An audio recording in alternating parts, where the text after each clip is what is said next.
Good afternoon, Team KDE. Welcome to the Team KDE meeting. We're obviously not in the first floor room. We are all in our various native habitats. At least it's interesting on all of these, the Brady Bunch Zoom meetings, or not Zoom, because David will correct me, but the Microsoft Team meetings to see everyone and their home offices and home locations. So I've talked with some of you through the commissioner's brown bag lunch before, and Sean and I are working from our family farm in Garrett County. We call it KDE South. So I did take behind my shoulder here is the KDE seal. You've heard me reference that in some articles and some other venues. I took that off the podium the last day we left KDE to remind me that we're not a building. We're a group of people, no matter where we are. And so we're showing that every day. And as proof of that, we've not lost any service delivery and have had no complaints in any office about the level of work and the output. And if anything, we're doing more. So I want to thank you for that. So that's a constant reminder for me. I will return the seal back to the department. But it is going to be down here at KDE South for a while. And then over my other shoulder, you may see kind of a figurine standing there. That's a antique clock of Franklin Delano Roosevelt, and it says FDR, Man of the Hour, and he has his hands on a ship's wheel, and there's a clock in there. A friend of mine gave that to me years ago, and I put it on the mantle just as a reminder that of the crisis that our country went through during FDR's time and how the country pulled together. And so I just wanted to, and we obviously became a stronger state and a stronger country after all that. So that was a reminder to me every day. And I wanted folks to see that behind me, that that's exactly what's going to happen to us. Is we're going to get through this and we're going to be a stronger state and a stronger team as a result. So I have that there to remind me of that. We have a full agenda today. We have allotted till 3 o'clock. We also want to take time for questions. You'll see in your invite, there's instructions on how to go to the gosoapbox.com site to ask a question. I think some of you have already submitted some questions, and the access code is KDE COVID, COVID. Just a brief overview of the agenda today. We're going to have an SCA award. We were unable to give one of the awards at our February meeting, which actually seems like that was 3 years ago instead of just a few months ago, the last time we all met together. And we're going to have an update on the search for the commissioner, and then a Healthy at Work update with Associate Commissioner Robin Kinney. And then I'm really excited for you to hear about the update and an event that's going to happen this Saturday, Kentucky's tribute to the class of 2020. Tony Cons will talk about that. And of course, it's this time of year for a legislative update. We have Tracy Goff Herman that will present to us all the interesting things that the General Assembly did this year. And then related to that is a budget update, again, from Robin Kinney. And then Kelly Foster is going to be talking about the guidance we've recently issued to school districts and superintendents on the reopening of schools. And then finally, an update from Associate Commissioner David Horstman on industry certifications and the work we're doing there to assist students with that, as well as helping them achieve their dual credit over the summer to get into some labs around the state. So again, I want to welcome you also to those that may be watching this archived or a taped version of this, and from our area technology centers, and also employees from the Kentucky School for the Blind and Kentucky School for the Deaf. We value your work, even though we don't get to see you, and of course we don't get to see. We can't see any KDE employee like we once could do. But we value your work there in Danville, Louisville, and our other 52 locations across the state with our ATCs. And if you want to watch again for for your viewing enjoyment, as I said, the PowerPoint and then the tape of this video of this meeting will be archived on the KDE SharePoint site. So we're going to start off with the SCA award. As everyone knows, the These awards recognize employees who are going above and beyond their duties and contributing to KDE's mission and vision, and they honor our coworkers who have been working towards improving our three strategic priorities, which are student outcomes, strategic partnerships, and operational excellence. And of course, those are still in effect, those strategic priorities, but we're also honing in on the educate, feed, and support, which are during this time of crisis. And as I mentioned earlier, this month's SEA award is to honor an employee that was unable to attend our February Team KDE meeting. And the employee is the Operational Excellence recipient. And we're going to give that award out today, and then we're going to resume the awards to give these awards again at future all Team KDE meetings. And just as a reminder, the KDE vision, because you're not walking the halls every day and seeing the vision printed on things that you might come in contact with, is that each and every student is empowered and equipped to pursue a successful future. And the Kentucky Board of Education mission is partner with districts, schools, families, students, business and industry, and communities to provide leadership and support to ensure success for each and every student. I really believe that we've been living the vision and the mission over the last few weeks as a result of this crisis. And I want to thank all of you for doing that. You really have been rising to the occasion, and the folks all over the state and even folks across the nation have commented to me about the work that they are recognizing that KDE is doing. And that's all because of all of you listening and watching today. So we're going to give the Operational Excellence Award. And that award, I'll first read the nominees, the description from the nominator. The nominator said, and I won't read the person's title, this person has a great deal of contact with local school districts and always exemplifies KDE's mission to provide leadership and support to ensure success for each and every student. Furthermore, the recipient is extremely knowledgeable about the testing allegation process and facilitates the testing board of review with the utmost competency. As a longtime KDE employee, the recipient shows true dedication to ensuring compliance with state law and is a wonderful resource for local districts. Finally, the recipient's professionalism and kindness are qualities we should all strive for. So I think we probably already all know who that is. The recipient of the award is Patsy Kenner. So if we could all kind of give a little round of applause here for Patsy.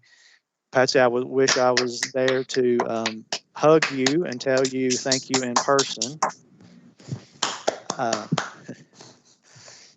Patsy, I've worked with Patsy since I've been at the department and for 14 years, and she has the unique ability to be able to go into districts on various serious matters, but do it with a level of understanding and care. And that is very rare. Those are rare traits to have. And so I want to thank her for her work over the years. It's a grueling work that she does, but it is also necessary to make sure we have a valid and reliable testing and accountability system. And she's never one to brag on herself, but she has a national reputation as kind of the testing allegation guru around the country. So Patsy, I want to thank you for that, and for all the work and that you've done over the years and that you'll continue to do. So thank you, Patsy. Did want to update you on the commissioner search. The commissioner search is ongoing. As we mentioned earlier in some other communications, there was a little bit of delay there just due to some procurement issues we had that delayed naming the search firm. So it put us behind just a few weeks. But the board is moving full steam ahead with the commissioner search. The search firm that the board names is Greenwood Asher and Associates. And they have performed two other searches, I believe at least two other searches for the State Board of Education in the past that resulted in the search that resulted in Dr. Holliday, and then also the search that resulted in Dr. Pruitt.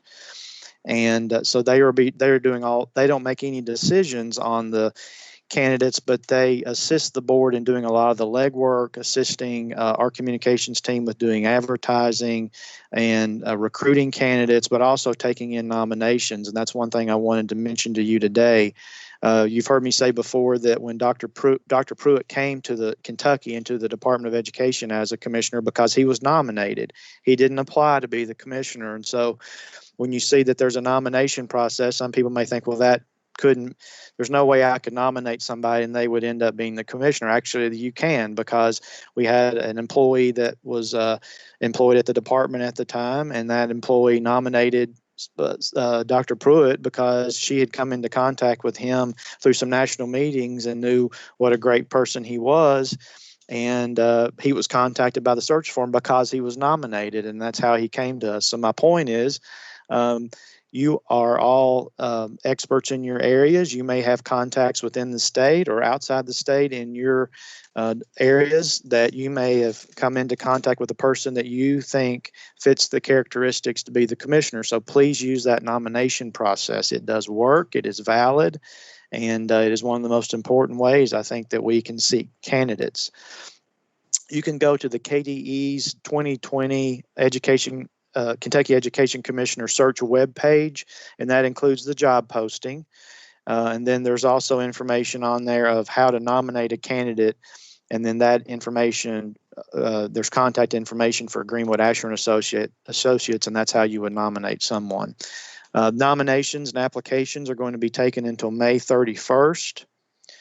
And then the board intends to have a candidate selected by early July. We initially said, and it was kind of always the plan, and it was my plan to be back in Jefferson County in the job I'm on leave from by July 1st. We'd hope to have a commissioner selected and in place by July 1st. Obviously, July 1st is kind of a magic date in the education world because it's the official date of the start of the fiscal year, but also the school year. But we still hope to have someone named by July 1st. They may not actually be in place by then because that's right around the corner. So sometime in late summer to early fall, I think we'll have a new commissioner. And just so all of you know, I'm not a candidate for it. That was one of the stipulations that I had coming in, and not a candidate. Then, of course, I didn't know we'd be in the middle of a pandemic, but was a wise decision because my opinion is when you're filling in an interim position like this, you need to be able to focus on being an interim, which is what I've needed to do and what I had to do. And also, Kentucky's had a tradition of having commissioners of education that have had a background as an educator at some point in their career. So next we have an update for Healthy at Work. We're starting to get some information from the personnel cabinet, and you may have seen some of those memos as we're starting to think about what it looks like when we come back into the building. I do want you to know, though, that I want to take a very conservative approach to when we do come back. I'm certainly very open to delaying that, even if, for example, other agencies start coming back into our building a little earlier, and if we're permitted to come in, I am open to delaying because we're doing such a good job, and it is telecommuting with very few exceptions is working very well for us. And so I know it's going to be, there are a lot of things that Robin will explain, and that's that is applicable to Healthy at Work, and we want to make sure that we do it right and take into consideration some of the concerns and anxiety that you may have about it as well. So, Robin, I'll turn it over to you. Thank you, Commissioner. It's a pleasure to be with everyone online this afternoon. I do miss seeing your smiling faces as I run back and forth between the 4th and 5th floor at the Sauer building. But it's nice that we have the opportunity to get all online at the same time and learn some things from each other. So it's nice to be with you. I'm going to talk about a couple of personnel memos that have come out, and also just as a reminder, as the governor talks to us each night in his press conferences, he has started talking about a return to work and being healthy at work and what that means. So we're hearing a lot about that for our private industry and business. We've heard a little bit about childcare. And the other thing that he's talked about is state government agencies. So effective this past Monday, May 18th, state government agencies started the process of reentry to work. As with all other agencies and all other private businesses, there's sort of some overarching pillars that we need to keep in mind. And of course, we all should be very familiar at this point in time with social distancing. There's the talk about the use of masks and where to use those appropriately, especially when you're out in public. Making sure that we continue to practice good hygiene, including washing of hands regularly and the use of hand sanitizer, avoiding the touching of our hands to our mouth or face, and then self-monitoring for COVID-19 symptoms. So I'm actually going to talk about the personnel memos that we received. We received these late Friday afternoon and over the weekend. So apologies in the timing of distribution. I think we were in a little bit of a scramble mode. We received those late Friday afternoon from the personnel cabinet.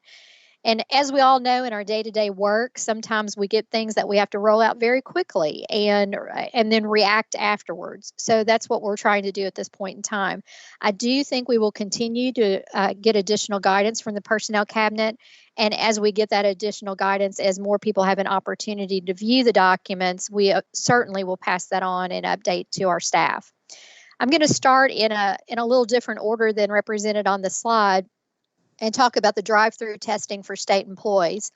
As Kentucky overall increases our efforts for testing, which help us to mitigate the continued spread of the coronavirus, there's some opportunities that were made available to state employees starting Monday.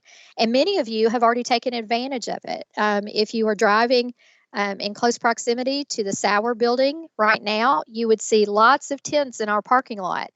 And that is because that's where they are doing testing of state employees. This also includes opportunities for not only our employee staff, but our contractors and our MOAs. So it is highly encouraged that you take advantage of this opportunity. And for those our employees that are more remote, along with the personnel memo, there was a listing of health departments and other locations throughout the state that you could also go to. So it is completely voluntary. It is not mandatory that you do participate in this, but I know I have talked with several people that have gone to the site at the 300 building. They found it to be fairly quick and efficient, and the folks there are very professional in the way they've conducted the testing. So wanted to make sure that you're aware of that. We know for sure that opportunity will be available at the Sauer building through the end of this week. So you do have to go online and sign up for a time.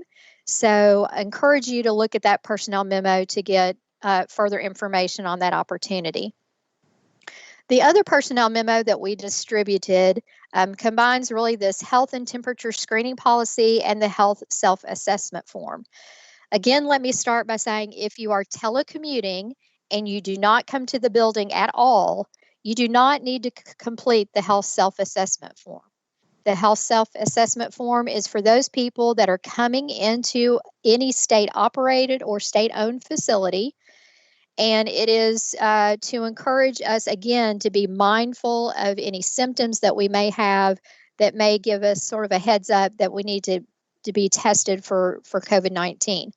So in that memo, you would see the kind of the instructions. And I will say, we have been meeting with all the KDE supervisors. The Division of Resource Management met with by office yesterday and today.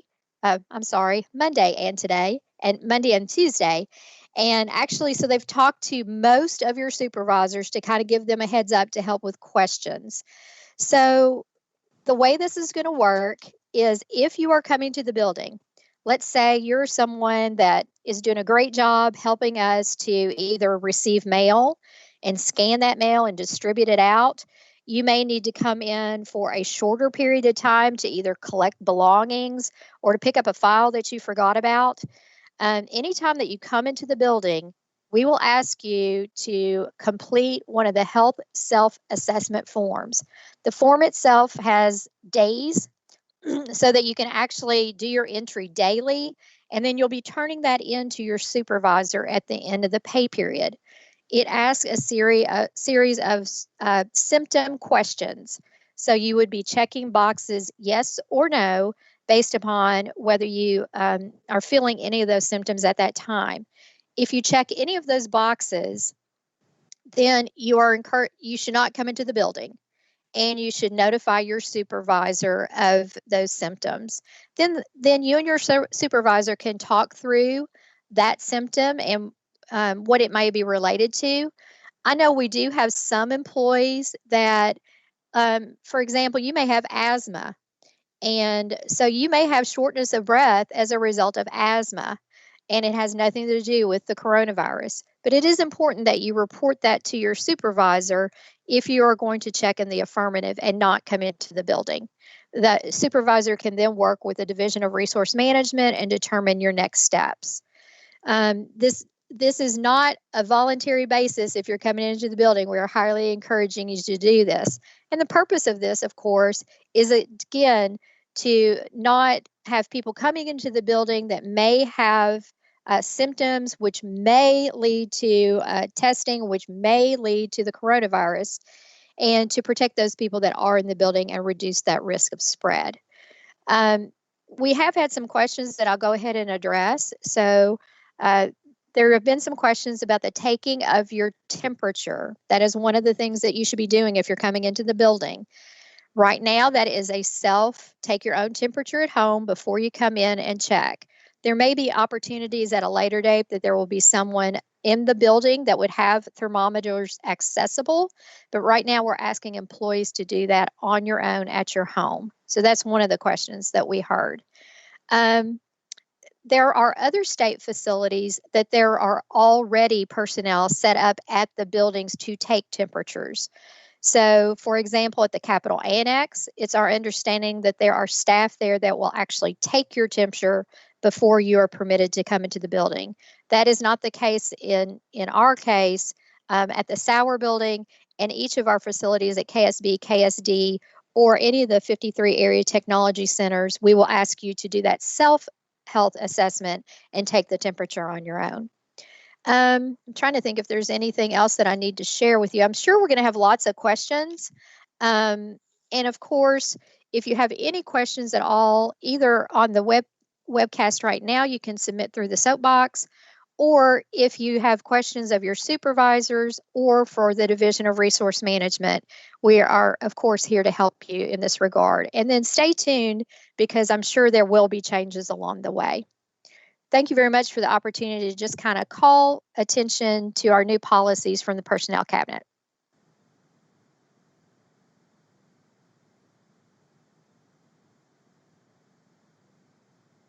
Thank you, Robin. Tony, I think we're going to wait for questions until we are finished with all the agenda items. Is that correct? Yes, that's correct. Okay. I do want to remind everyone about the importance of getting tested. As Robin said, I'm actually going to have the test tomorrow at the drive-through site at the Sauer building. When I registered today, there were 2 spots left, or at least there were 2 spots that popped up on my screen. And I believe for Friday, there were many more slots. But please take advantage of that. And I also want to remind everyone the importance. We are all representatives of the government because we are employed by the government. So your friends and your neighbors and your family see you as a representative of the government, whether you like that or not. But the important part of that is that if they see you not wearing a mask when you go to the grocery or something, that makes a statement, and you have a level of authority in your realms of influence. So it's important that we model the appropriate behavior and the appropriate safeguards to influence others. So just make sure that we're following that guidance. And if you're listening to the governor's press conference every night, you're well aware of that and the need for that and why that's so important. Okay. Tony, we'll move to you. We next have an update, and I'm very excited about this on Kentucky's tribute to the class of 2020. Yes. So I wanted to take a brief moment to share with you on a project that we have been working on probably since the end of April on multiple levels, but particularly with the Education Workforce Development Cabinet, of which we are part of, particularly with JT Henderson, who is my counterpart over in that department, and Lieutenant Governor Jacqueline Coleman, who has agreed to host this event. Very excited that we have been able to pull together all of the photos that we have asked our superintendents and local school districts to submit of our seniors. They submitted over 2,000 photos to us, and we've been doing social media shout outs to all of the districts that have submitted.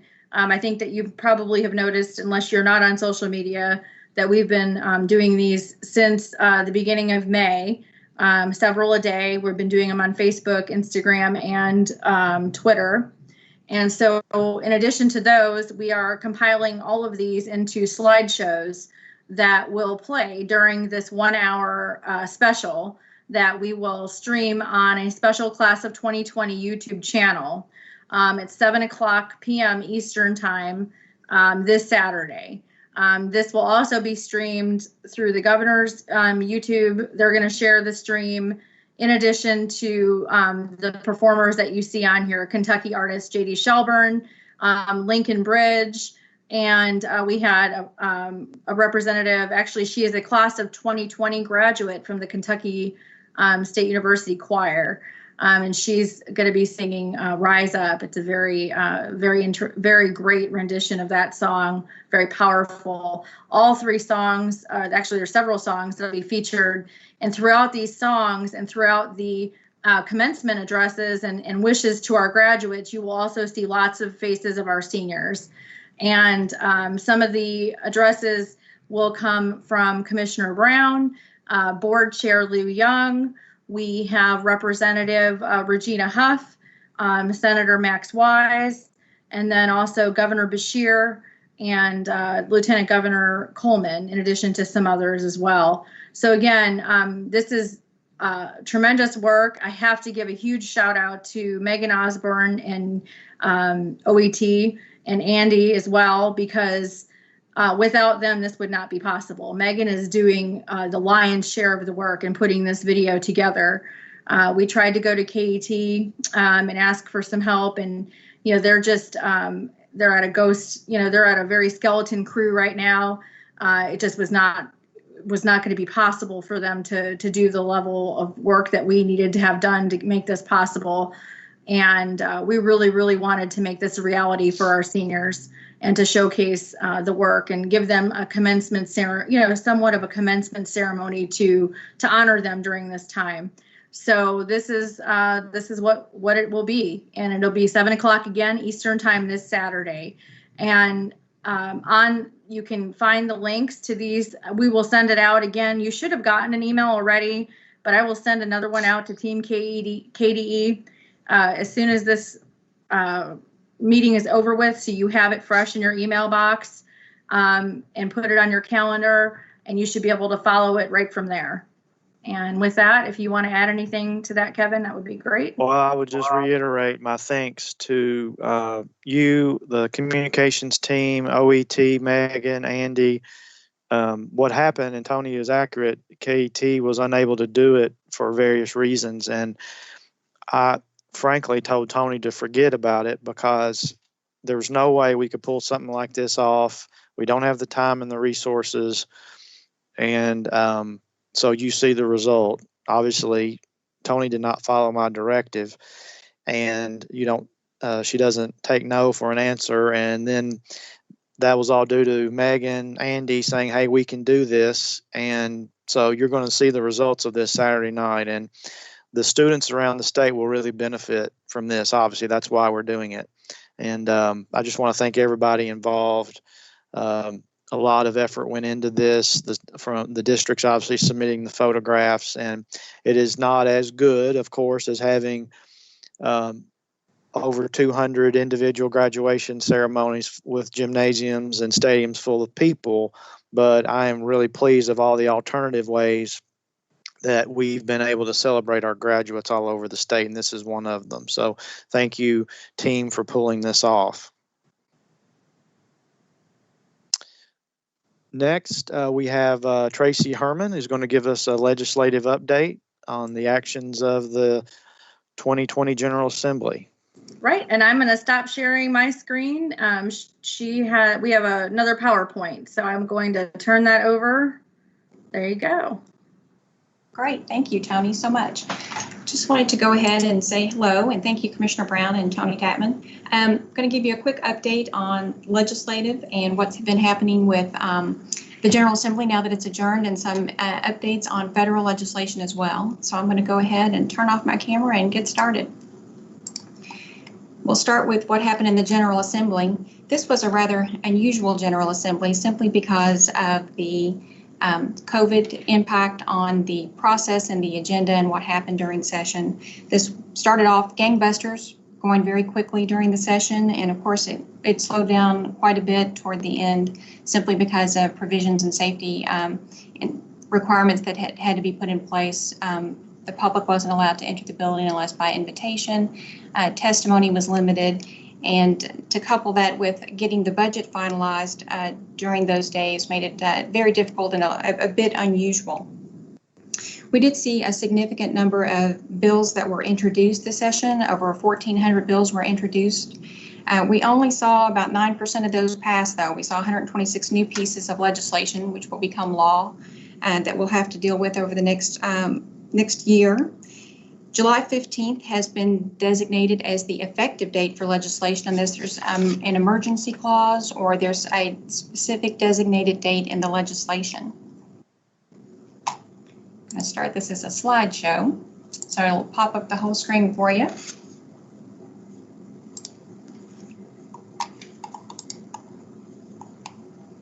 We'll start with Senate legislation. Senate Bill 8 amends Senate Bill 1 from last session, the big school safety bill. It does three really big things. It provides an update to the school resource officer definition. It requires each school resource officer to be armed with a firearm. And it also updates the goal regarding school counselors. We have additional funding that's been provided through the budget bill and House Bill 352 to help with hiring school-based mental health providers, and it's $7.4 million for the next fiscal year. Senate Bill 42 requires that any student identification badge issued to a student in grades 6 through 12 by a public school must contain the contact information for National Hotline for domestic violence, sexual assault, and suicide prevention. This requirement also applies to post-secondary institutions if they issue badges as well. Senate Bill 57 is American Heart Association legislation. This amends legislation from last session that had a fairly significant impact on local district facility planning. What happened is that they required that for any new or renovated plans for construction for school districts, that they include provisions for water bottle filling stations and or drinking fountains. This law changes that slightly. It removes that requirement for us to review all of those plans if it is for renovations, but it does leave it in place for new construction. Senate Bill 63, this is legislation we've seen filed a couple of times now. Senator Higdon has tried to do this legislation before. It permits a local board of education to establish a virtual high school completion program. This program is only designed to allow high school dropouts who are at least 21 years old to participate and to get graduation requirements fulfilled through virtual instruction. Senate Bill 79, this law changes the criteria by which a classified or a certified employee of a school district must self-report a finding of child abuse or neglect to the superintendent. This legislation has been updated almost every session for the last several sessions for how background checks have to be administered and for self-reporting of any findings. Senate Bill 82 establishes the Kentucky Eating Disorder Council and the Cabinet for Health and Family Services, and it does require that the Commissioner of Education or his or her designee to be included on that group. For Senate Bill... Tracy, we're not seeing the slides advance for some reason, or maybe that may just be on my end. Let me play with it. Should be on. You got Tracy, it? Use your arrows on the, use the arrows on there. You might have to, it's on that first slide. Yep.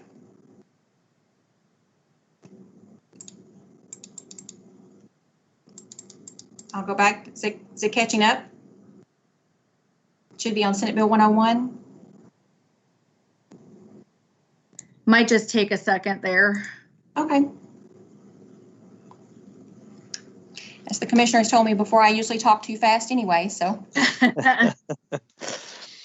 Tracy, if you have two monitors, it might be sharing the other monitor. Okay.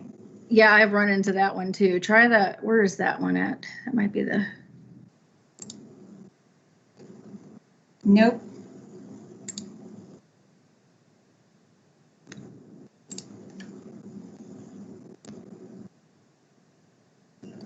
Catching up at all? No, let's see. Should I restart it? Yeah, try that one and see. So everyone, this is a great lesson in a little diversion, but it's a lesson for everyone on if you're having trouble with your PowerPoint during a Teams meeting. Well, this is why I wanted to practice, because I'm going to be doing this so many times over the next few weeks. So No, it's better to practice here. Let's see. Try to share it again. Yep. I'll just pull it all back up.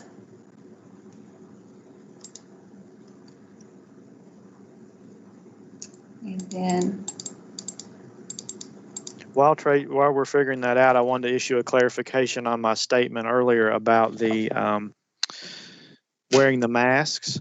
As employees, we do understand that there are some of anybody in the general public, but our employees may have other conditions where your physician may not recommend that you wear a mask, and the governor has made those kind of statements and references on his press conferences as well. So I just want you to know that when I made the statement about we all need to model that, of course there may be exceptions to that, and you may be guided by your physician if it's not advisable for you to wear a mask. But for those that don't have that type of restriction, we want to make sure we are modeling as employees the use of the masks as recommended by public health. so it's showing on my screen that it's up, but I don't know if you all are seeing it. Did you share the screen? Did you hit your little arrow? Yeah. Let me try again. Okay. Make sure I'm not doing something wrong.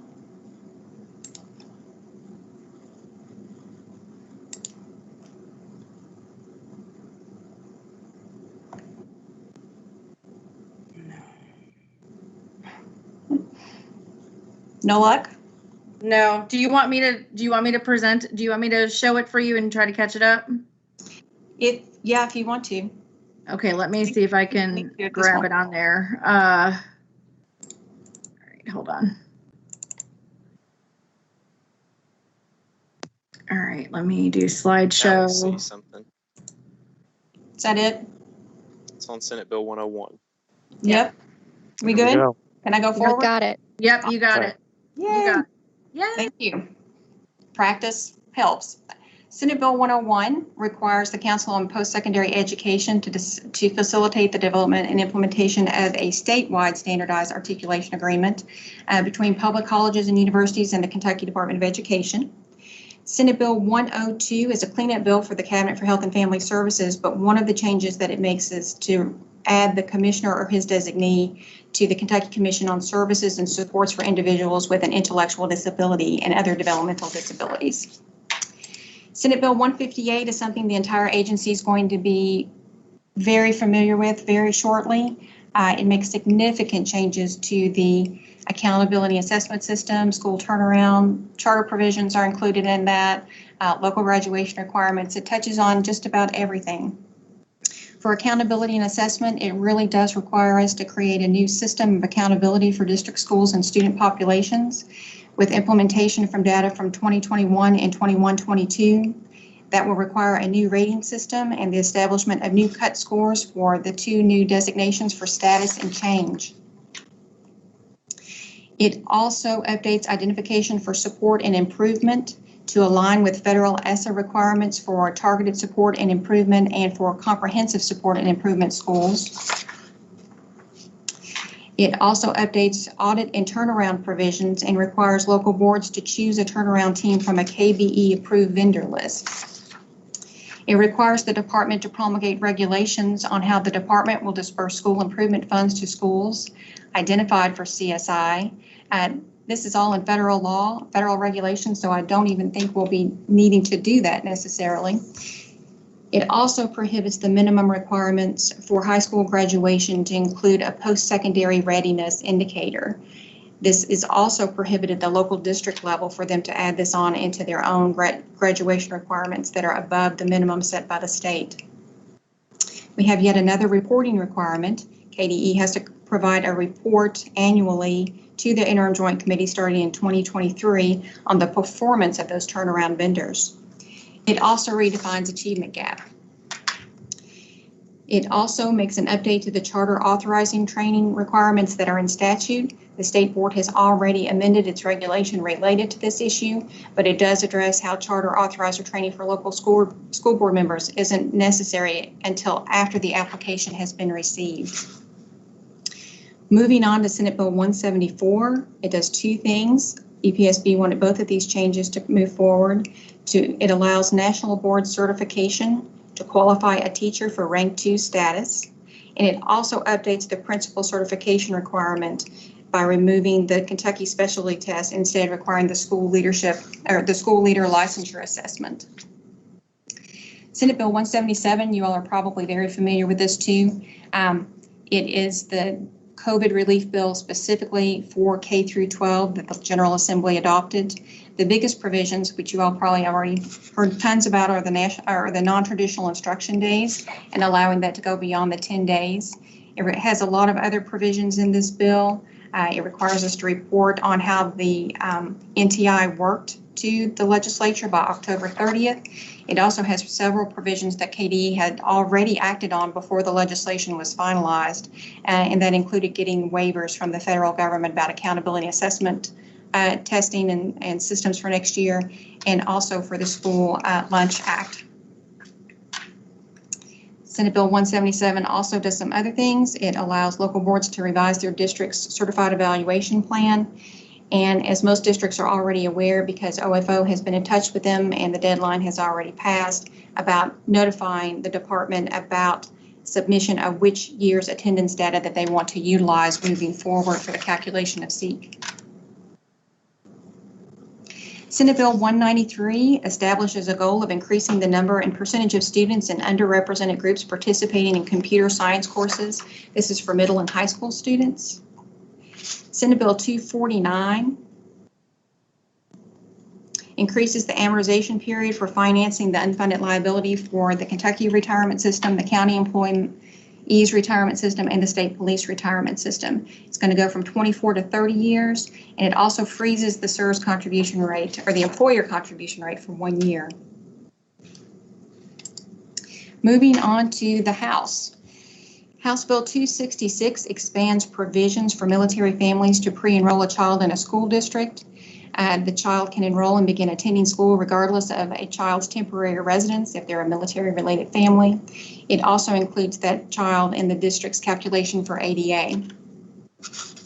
House Bill 312 requires KDE to develop protocols for student records within the student information system for the enrollment and placement of students in foster care. It also requires a foster child's state agency caseworker to immediately contact the district who's going to be receiving the child to inform them that they're going to be enrolling. This also requires a report by the Department of Education to the Interim Joint Committee on possible system improvements in the transmission of records. House Bill 352 is the budget bill. I've got several slides in here about the budget and updates to the provisions. Ms. Kinney is going to be going over the budget, I believe, next, so I'm going to kind of gloss over some of this, but it's all in here if you want to go back and review it. It does set SEEK at $4,000 for this year. It does provide equalization for the growth nickel, the recallable nickel, and the EFF nickel, the equalized facility funding nickel. You can see how SEEK broke out for this year versus the previous fiscal year. You can look and see what happened with operations and support. It did provide language that a district may modify its district facility plan without convening the local planning committee for entranceway requirements that have to be met for Senate Bill 1 from 2019, the school safety bill. It shows some of the operations breakout for you to review. Learning and Result Services provides some additional flexibility in language for extended school services and safe schools. And it does provide that additional $7.4 million for school-based mental health service providers. Just a quick note about the money that did not get refurbished or restored from the last budget. The General Assembly did not restore these line items, and they took the additional $1 million away from Kate. And they did this in order to fund, they said, the mental health positions. But this money was already out of the budget last time from these programs.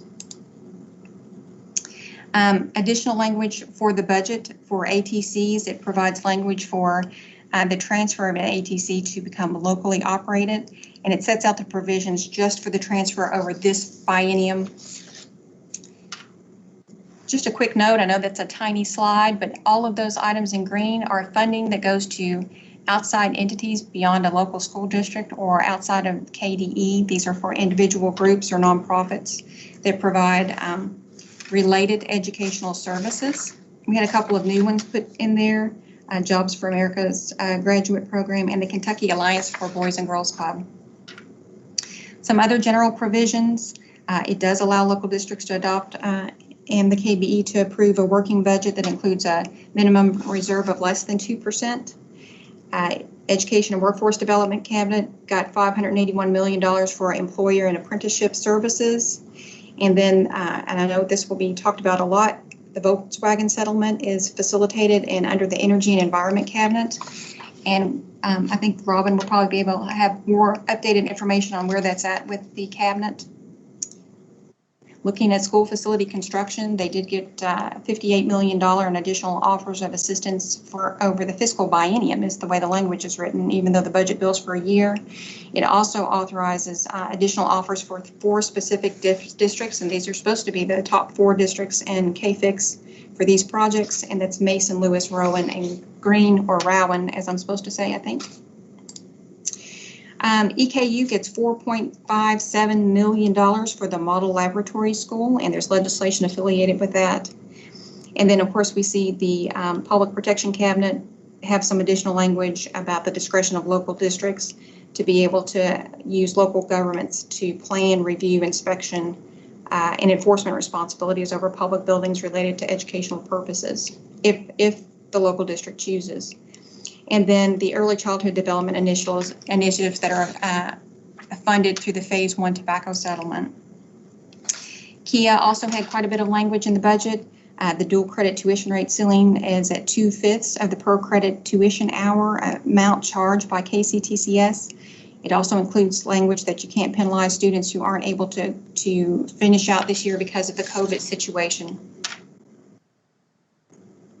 Getting over to House Bill 366, this is a significant piece of legislation. It updates and establishes significant new guidelines for the model school that is operated by Eastern Kentucky University. They're still going to be operating a K-12 school. The Board of Regents has a great deal of oversight over how that's going to happen. The school must utilize CASIS. It has to be able to offer high school diplomas. They will be able to participate now in the Education Technology Funding Program or to apply for it. Don't know if they will get it or not. They have to meet eligibility criteria like any other district. Same thing for state-sponsored grants once the legislation is effective, and that's not till July 15th. Lets them participate in sports. It does carve out some provisions for the districts that will be sending students to model. It allows for the ADA of the students attending model and practice to be included in the ADA of the districts of residence. House Bill 458 is legislation the department pursued, and it's to clean up home and hospital provisions. It updates the list of licensed health and mental health providers that can sign off on a home and hospital form. It also expands how local districts can provide instructions to students on home and hospital to include electronic delivery of instruction. And then one House resolution, it encourages local boards of education to solicit private support for bleeding control kits and training. That's kind of a big wrap up of the major pieces of elementary and secondary education legislation that was pursued this session and that passed, and that we'll have to be looking at, reviewing, and implementing over the next year, the next few months, really. But there's also been, and I know we've hit on this quite a bit, significant activity at the federal level regarding COVID and what that looks like for elementary and secondary education. We've had multiple proclamations from the president. Probably the most important is the declaration of a national emergency on March 13th to allow and activate federal agencies to combat COVID. We've seen also a handful of executive orders to go along with that, including the authorization to get the Defense Production Act going, activation of reserves and troops as needed, and general provisions to extend deadlines for certain types of payments and things like that. The legislation, and this is all fairly significant, and the one that you all probably heard the most about, is the CARES Act. But there's 4 pieces of legislation, 3 of which have become law, and those are the first 3 on this list. And the Preparedness and Response Supplemental Appropriations Act, that's really money to go to federal agencies to respond to the outbreak, activated Health and Human Services at the federal level to deliver services, and to allegedly create a national response to the pandemic. Families First Coronavirus Response Act, that really hits on WIC and SNAP and expanded testing for COVID. It allows what we're doing under the federal school breakfast and lunch programs. It also expands FMLA and increased Medicaid match rates for states. Then, of course, the CARE Act is the big one, and I'm sure that that will be hit on more in just a few minutes, but this is where the Education Stabilization Fund is located, and those awards have already been posted on our website, and I'm sure Ms. Kenny will go over that more too. The latest one that was filed, though, was filed on the 12th and passed on the 15th out of the House. It's pending in the Senate, but it doesn't look likely, and that's the HEROES Act. This would provide an additional $3 trillion in emergency supplemental appropriations that go beyond the appropriations that have been included in CARES and the Family First Act. And it expands a lot of those funds available for all of those programs that are listed out in those other packages. The biggest, though, is an expansion of additional funding for state governments, municipalities, cities, counties.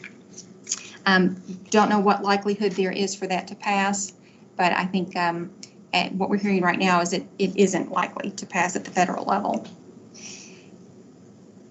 So for the 2 big funds, I'm going to leave it on this slide, and I'm sure that those will be gone over with Ms. Kenny. But just a couple of things. The interim starts in June. We will be presenting to Budget Review Subcommittee and to the Interim Joint Committee on the 2nd and 3rd of June, giving updates on COVID and the budget situation that's before us.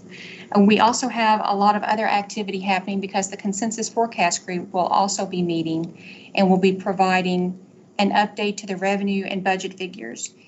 From what I understand, the road fund projections are so bad at this moment, it has triggered the provisions in the budget bill for a special session to be called. That's being discussed between the governor and the legislature at this moment. We'll have a clearer picture on what that road fund activity looks like and what will be on the call specifically for the special session. At this moment, it's just supposed to be the road fund and how we have to address the significant loss of funds.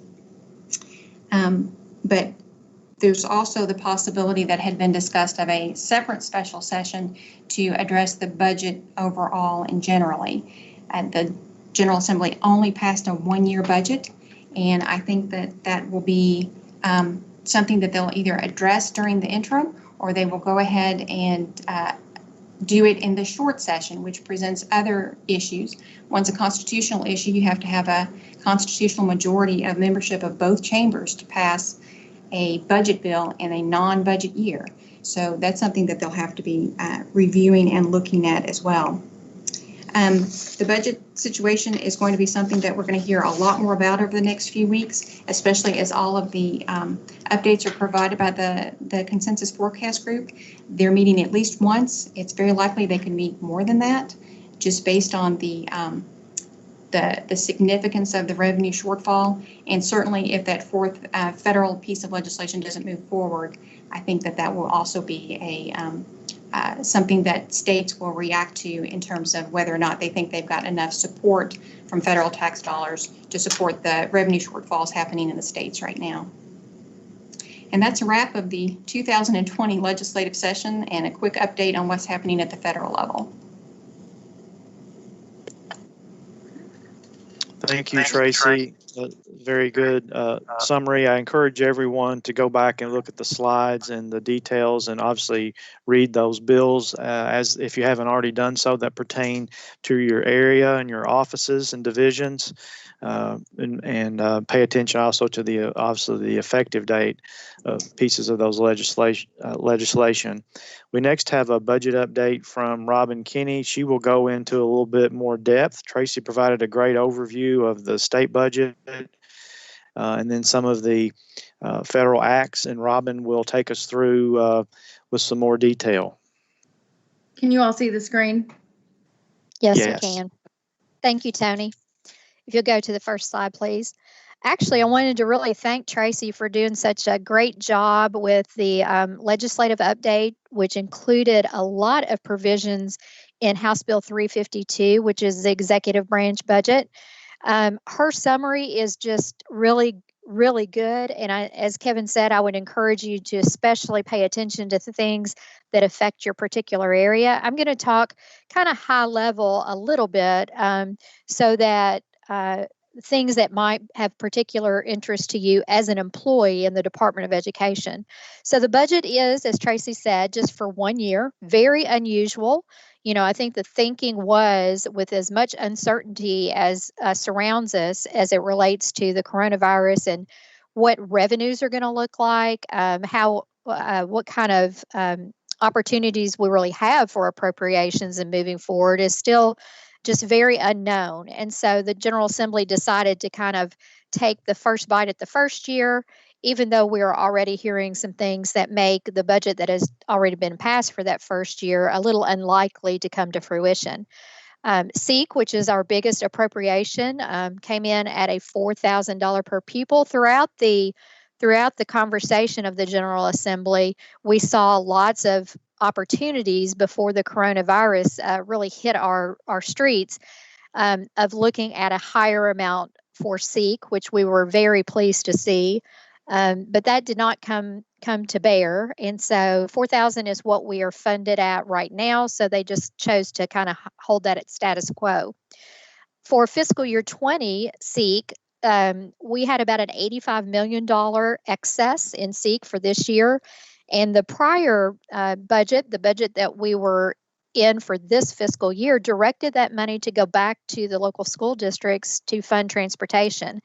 And this budget, in fact, kind of scooped into this fiscal year and took that excess and says, no, we need that more for the general fund, so that those dollars will lapse to the general fund instead of going to local school districts. We'll have to continue to work on that because it is our preference that once that money gets appropriated to SEEK, we'd like for any excess to also stay with education. And so we'll continue to work on that. I did put in just a bullet on personnel language, and I highlight that just as state employees and working in executive branch. I had heard some questions right after the budget bill was passed about some language related to furloughs and layoffs. And I just want to remind people that furlough and layoff language has appeared in the budget bill before and been utilized to varying degrees. I think as state agencies, we try very hard to look at that language as a last case effort that we would ever want to exercise. But there is some language in there, and it may be that certain agencies across the Commonwealth may need to access that earlier than KDE would. But again, our stance has always been we try to look for other ways to solve funding deficits rather than going to that in any regard. But it is there, and I've had some questions about that. So just wanted to bring that to your attention. Also, it says salary increment on this slide. This is sort of that slide, are you really paying attention to what we're saying? Because unfortunately, there is no salary increment. It was another one of those things like SEEK, where we had been hopeful and optimistic throughout the session that we might see a little bit of salary increment for state employees and the work that is done. And then with the coronavirus coming in, it came to fruition that there is no salary increment for in this next budget. Next slide, please. This is just an overview so you can see what the dollars actually look like. The department realizes more than a $5 billion budget that we manage here on behalf of local school districts, partners that we engage to assist local school districts, and then amounts for the department for personnel and operations. And typically, when you read across the slide from left to right, especially in the general funds, you would see a minor increase. And unfortunately, this time, as you can see, as we look across the page, the numbers are kind of going in the wrong direction for that general fund column. So we'll have to be especially frugal and efficient as we roll forward. Next slide, please. And think about how we can best use the resources that we have. I put in here a slide very similar. It's just displayed a little bit differently than what Tracy had in her slide, because I know as many staff work on the budget, they're interested in seeing certain programs or areas and how many dollars were appropriated. Just because you don't see a program that you're working on this list doesn't mean that it went away necessarily. Many times our programs are embedded into sort of our base numbers, the dollars that we're appropriated, and it's not a line item per se. These are line items that the General Assembly has decided that they like to specifically call out within the budget and the accompanying dollars associated with it. Of course, on that line below where it says funding is not provided for, those are things that while we may have wished to see return back to the budget, they have been missing from the budget bill and didn't make it back in this time. You'll see one of the hardest hit being professional development for local schools and districts across several components. The Commonwealth School Improvement Fund, which traditionally has been used to help our neediest schools, and then preparations for our principal and new teachers, which didn't make it back in this time as well. Next slide, please. You may have already heard, based upon the lack of anticipated revenue that we hoped would come in for this fiscal year. And remember, we're sitting at May 20th right now, so we have until June 30th. June 30th comprises the completion of this fiscal year. On April 29th, the department, along with other state government agencies, received correspondence from the Office of the State Budget Director about a recognition that there was very likely an anticipated fiscal year 20 current year revenue shortfall. And as part of that request, the department was asked to prepare a preliminary 1% expenditure reduction plan. And when you receive that on April 29th and you need to come up with 1% by May 8th, really to finish out the fiscal year, that's about a 12.5% annual reduction. But for the department, as historically been the case, we're very fortunate once again that the budget director's office did not include SEEK as part of our requested amount to reduce, and they exempted local district health insurance, which is a really big number that we actually pay on behalf of local school districts to the personnel cabinet for health insurance. So our fiscal year 20 reduction amount was a little more than $3 million. Next slide, please. We do believe that that reduction will be achieved, generally speaking, in areas that we have recognized some opportunities that we've not expended dollars, primarily related to the coronavirus. And that would include travel that we have not had the opportunity to take from the time that travel was really limited in hopes that we would again mitigate the spread of the coronavirus, and certain contract operations that We had vendors or partners on board to help do work for us. And because everything has kind of slowed down, or even in some cases come to a stop, we didn't realize those dollars that needed to be paid out on those contracts, and services could not be delivered to us. So we've recognized some savings there. And then we've had some savings too from just not being able to fill personnel vacancies as quickly. So $3.1 million, almost a little more than $3 million is a large number. But the good news, I think, is we have come up with preliminary plans that it would not impact local school districts, and really is not impacting at this time the operations or personnel of the department. For fiscal year 21, as we look forward, we continue to have some unfunded mandates across the department, and those are things that have been passed by the General Assembly as ideas that they had that they think that we need to pursue. Sometimes very good, sometimes we don't really see eye to eye on what those might be, but they are directives of the General Assembly, and many times we have those directives and do not receive funding for it. So the department has historically, again, really tried to scramble and fulfill to the largest degree the intent of the General Assembly.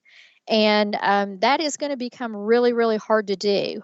We will continue to look at potential savings that can be realized in those areas up on the slide: personnel, operating, travel, and programmatic offerings.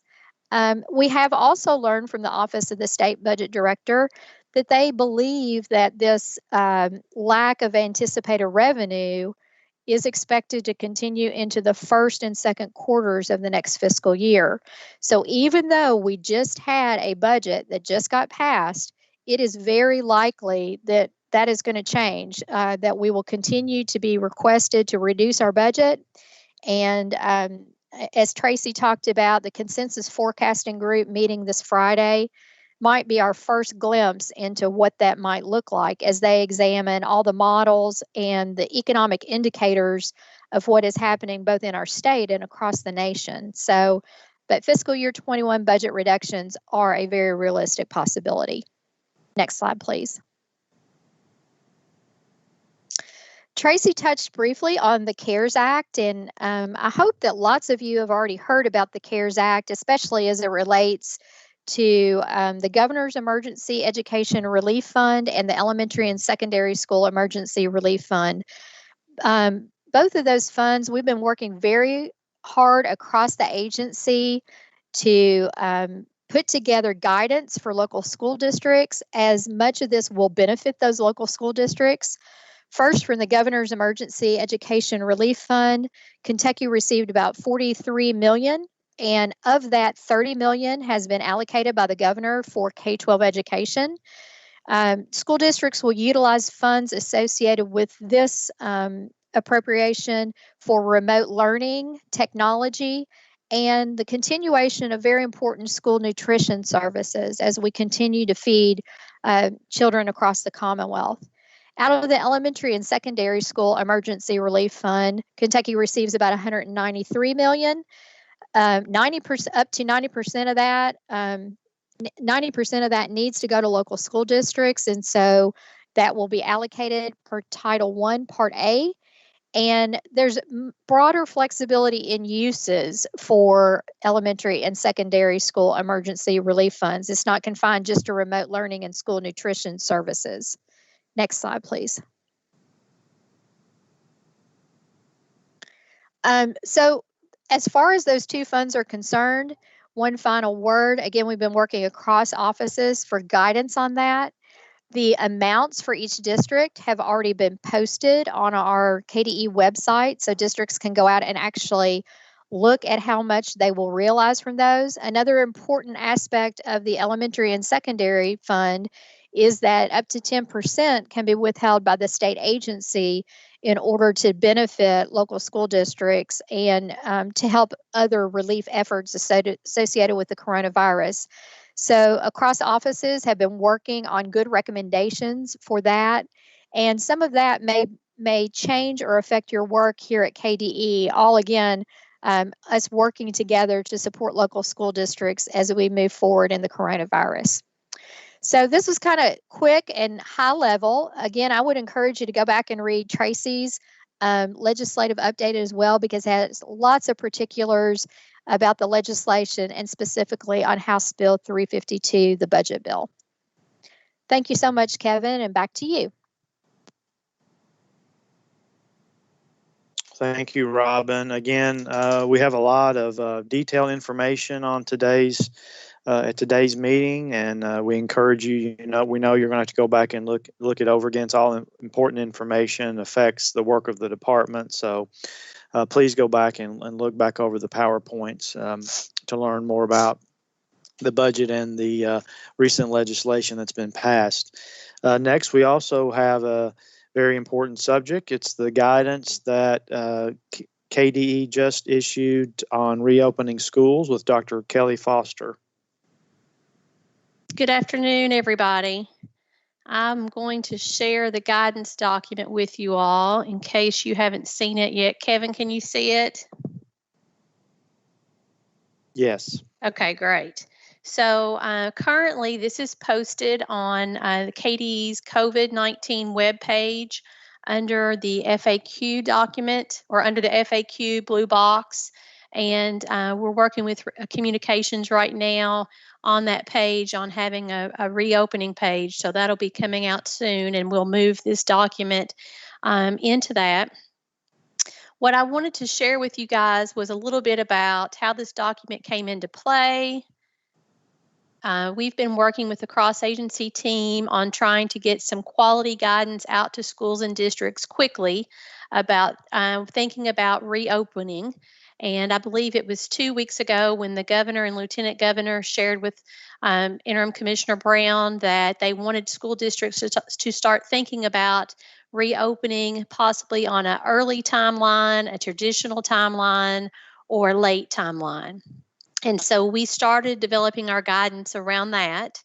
And this document, as you can see on the very front page, has the table of contents. And then we move into the framework. And our framework deals with 4 areas: health and safety for all, maintaining quality teaching and learning, supporting exceptional learners, and school and district operations. And under each one of those buckets is kind of what I've been calling them. You will see guiding questions and risk factors. And so what we did is each area came up with guiding questions and risk factors that could be shared with districts. What we are encouraging districts to do is to develop a reopening team at the district level, and to make sure that they have someone from their local public health as well as their district health coordinator on that district team. Everything in this guidance document is just that, it's guidance. And we wanted to give the district team something to think about as they develop a plan to reopen their schools. And so I will walk you through what this guidance document looks like in the different areas, and then we'll talk about what's to come in the upcoming weeks. So in our guidance document, we wanted to make sure that we were also referencing other pieces of guidance that are out there. For example, Governor Beshear's Healthy at Work requirements, the CDC's guidelines for opening schools and daycares, the White House's Opening Up America Again guidelines, resources from school nurses and school psychologists. So we have those links in the document. Also, we are encouraging districts to establish 5 different pieces as they begin this process. Number 1, they need to identify someone at their district level that will be the Healthy at Work officer. They need to make sure that they have a communication plan. So once they know what they're going to do, that they can share that out with their faculty, their students, their parents, their community members. They need to have a plan in place to educate and train their employees. They need to establish contact tracing protocols. And of course, that has been a hot topic this week in the governor's press conferences. And he will be sharing more information with superintendents about that later this week. And then they also need to be thinking about what are they going to do for a school calendar? What's that going to look like? Enrollment and attendance guidelines. Then we have a section on reopening models. talking about the early opening. That would be if a school typically starts, let's say August the 20th, they may want to start July 20th and try to get some additional days in before a possible peak in the fall. They would stick with their traditional opening of maybe opening August 15th or 20th, or if they wanted to do a late opening and maybe not start until September or October. So we talk a little bit about the possible openings, and then we have a section talking about intermittent closures.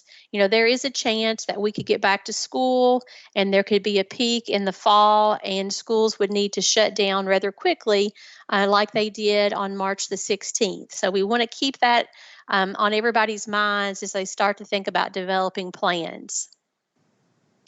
The next section talks about alternative learning experiences. And Marty Park and his team put together some examples for us there, as well as David Cook. I believe he contributed to that section as well. So we have some different learning experiences as options.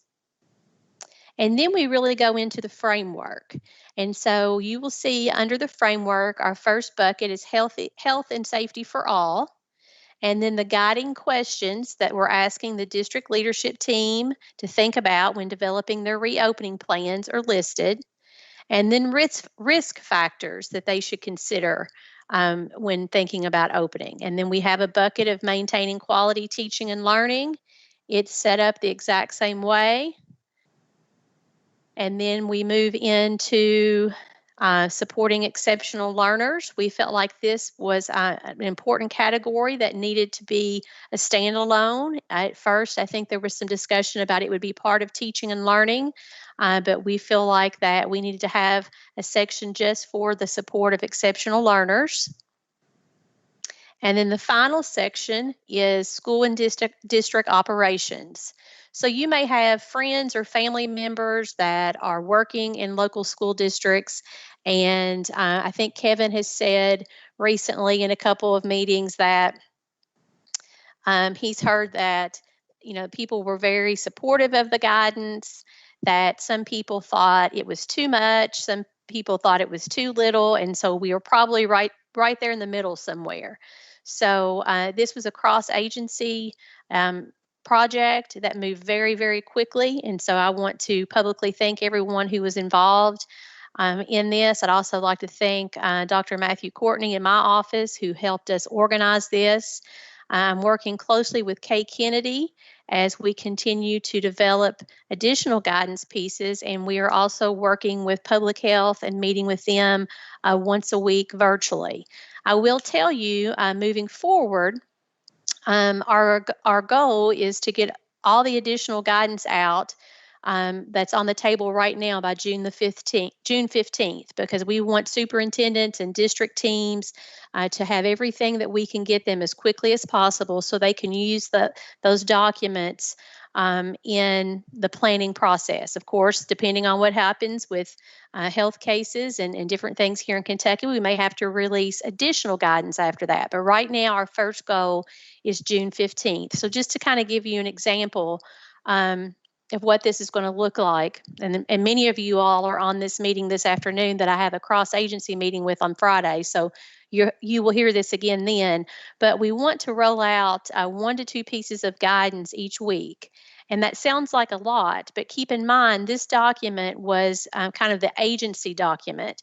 Moving forward, the guidance documents will be on specific topics, so they will be much smaller.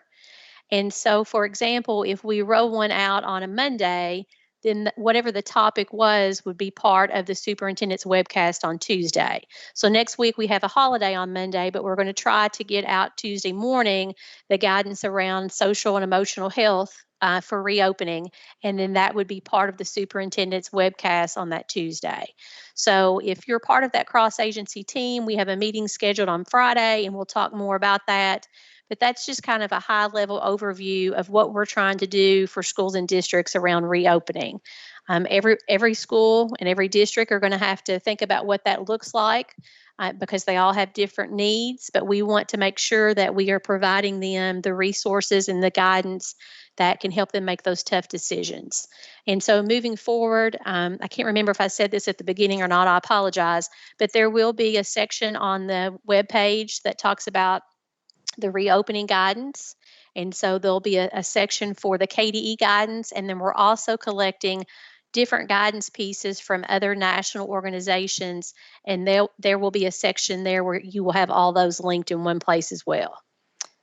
All right, Kevin, back to you. Thank you. Dr. Foster, I want to thank you, everyone you mentioned, those you did not mention, everyone involved in this for your efforts. Kelly didn't mention this because she's too modest, but I'm going to mention it.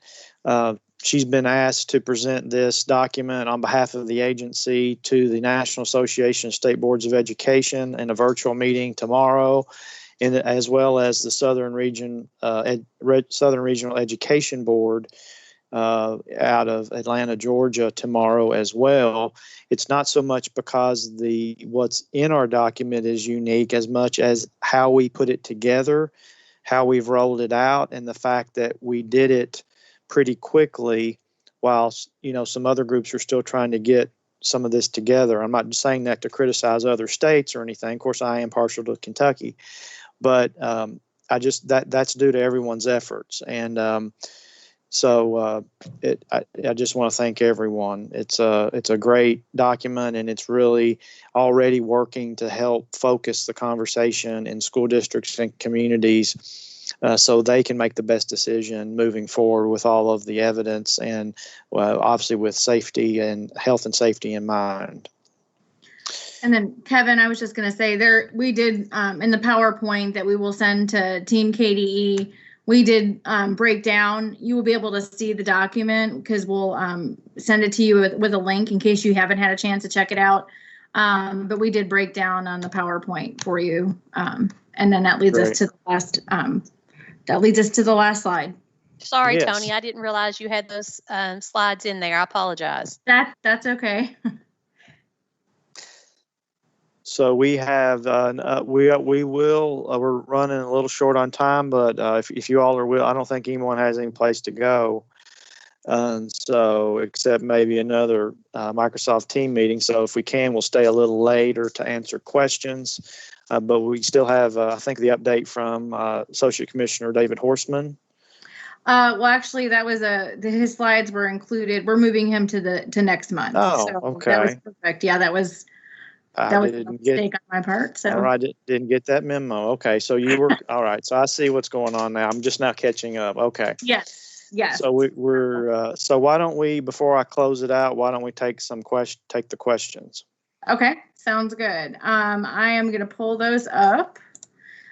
So we had a couple of questions. We first of all, lots of congratulations to Patsy. So round of applause for Patsy. Accolades for Megan. So glad to see that. Also, so as a state employee, so these are going to go back to the Healthy at Work. So Robin, I think this is going to be for you.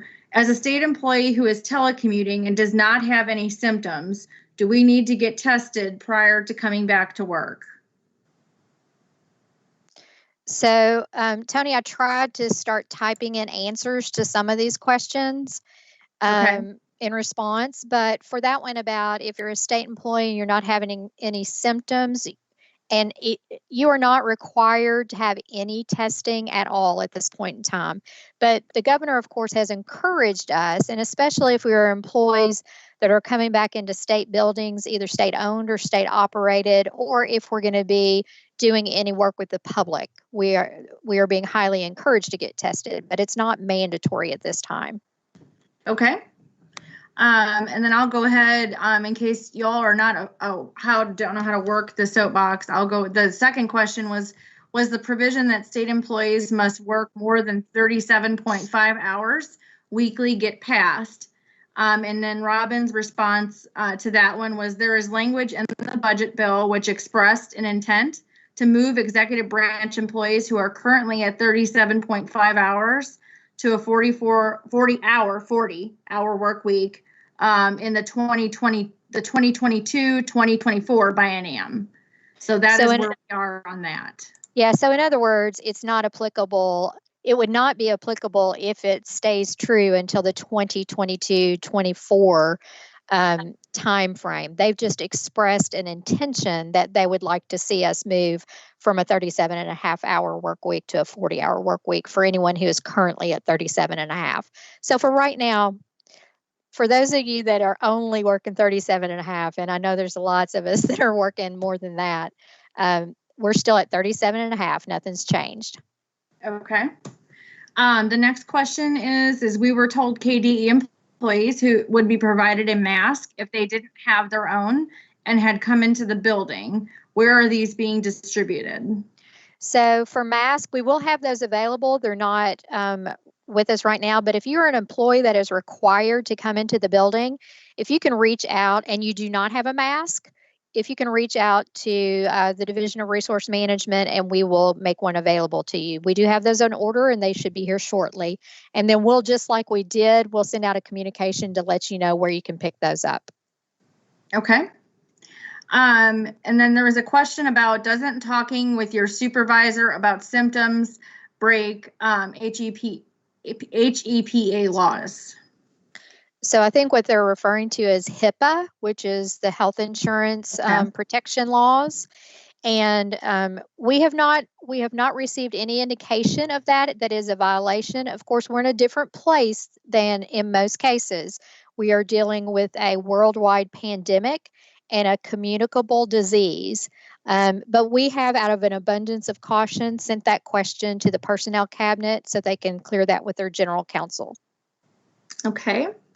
And then there was a comment about, can we provide a link to the legislative update presentation? And the answer to that is yes. You will get a link to both PowerPoints that were presented during the Team KDE meeting. And you will have a link also to the document, the actual document that Dr. Foster was reading from as well. The next question is, should A and B work days, A/B days or weeks be considered for staff at the 300 building on a later date to decrease staff in the building? Kevin, do you want me to take that one? Yes, if you don't mind. Yeah, so I think, again, as the commissioner has said, we're very fortunate that we can continue to telecommute. And I think we will encourage staff to continue to do that. Once we get to a point that we feel like if there is a need for some of us to come back into the building, we are already starting to talk about in resource management how that will work, whether we need to stagger workstations, anything that we need to put up to discourage congregating in our common areas, making sure that there's appropriate signage to remind people to have their masks on when they are in certain areas of the building that you may run into other people. You will likely start seeing some indicators on the floors, perhaps, similar to what you might see if you've been going into grocery stores or other places that would remind us about continuing to remain 6 feet apart. So all those things, just like the private businesses are exploring right now, we will be doing that as well. We're just really fortunate at this time that we don't have to rush into decisions about how that will look. But I want to assure you that we're already thinking about those things. Okay. The next question is, I just got bumped up, sorry. They were wondering about the slides on the lid. We got that moved. If an employee checks yes to a symptom, can they be referred to the Living Well Health Clinic rather than supervisors who do not have medical backgrounds? Yeah, so let me clarify, and it wasn't my intention to lead staff to believe that supervisors will be making medical decisions. But we did have some concern about people that felt like they may be prevented from being able to come into the building when they had a symptom that was not related, that they had previously, that they had entered the building previously. So wanted to reassure people that we do understand that there are people out there with pre-existing illnesses. And for many people, their supervisors may be aware of that, even though that's not always the case. So we appreciate that. So we don't want supervisors helping you make medical decisions. You should consult with your private medical provider or with the clinics. That would be another good option. It's really just about that immediate decision about coming back into the building. Okay. And I think that is, I think that's it for questions. So. Okay, great. I want to thank everyone for asking questions. We actually do have a door prize today. We will announce the winner of the door prize in our next weekly update to employees. But how we're going to do the door prize is Tony will take the names of the individuals that asked the questions, and she will randomly draw, and they will be getting a $25 Grubhub gift certificate paid, and I'm paying for that. That is not out-of-state funds, but that is a token appreciation for asking questions and participating in the webcast, and also hopefully you can have some food delivered there to where you're working and at your home. Just to clarify, you didn't even have to ask a question. You could have just said Megan is great. I totally agree with that statement. Or you could have congratulated Patsy, which would have been, I'm going to include all of those in the drawing. So appreciate all of that. Thank you. So Tony, you'll get me the name, and I'll take care of this gift certificate, and then we'll announce that person at the next time we communicate with all staff. Absolutely. Thank you. So we're actually right on schedule and a little bit over, but it was a great, we had great presentations, a lot of great detailed information. We had at least over 250 individuals watching at one point, maybe even more than that. I want to thank you all again for your work. 2 important dates to remember, and I believe there's a slide for that. We have the next conversation with the commissioner. Again, that's what has been called in the past the brown bag lunch. We're doing that virtually now. That is June 17th. We've had 20 to 30 individuals participate in that. That's always just a great conversation. We also try to have another member of the leadership team there to talk about an issue. So try to participate in that if you can. And then the next Team KDE meeting will be June 24th. And will be the same format as today. And then finally, I just want to encourage everyone to continue being healthy at home. Obviously, healthy at home means to practice social distancing, wear your mask when you're going out to shopping, if you can do so, or you've not been told not to do so by your doctor. Be a good example.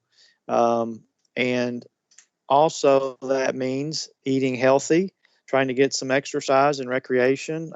My mom lives down the road. My mom and dad, I'm lucky to still have my parents, or they're down the road from the farm, and we've had to put mom, we told her not to send meals every night, just every other night, because I don't want the COVID-19 to turn into the COVID-19. So try to eat healthy. Check on your neighbors and your friends. Obviously, you can't necessarily go visit them. You can see them from a distance or from between yards, or call them on the phone, particularly those or your neighbors that you know may be living by themselves. And then I think most importantly, take care of yourself. Take a break from the 24-hour news cycle. Sometimes I just have to take a break from these meetings. I have a bird feeder outside the window.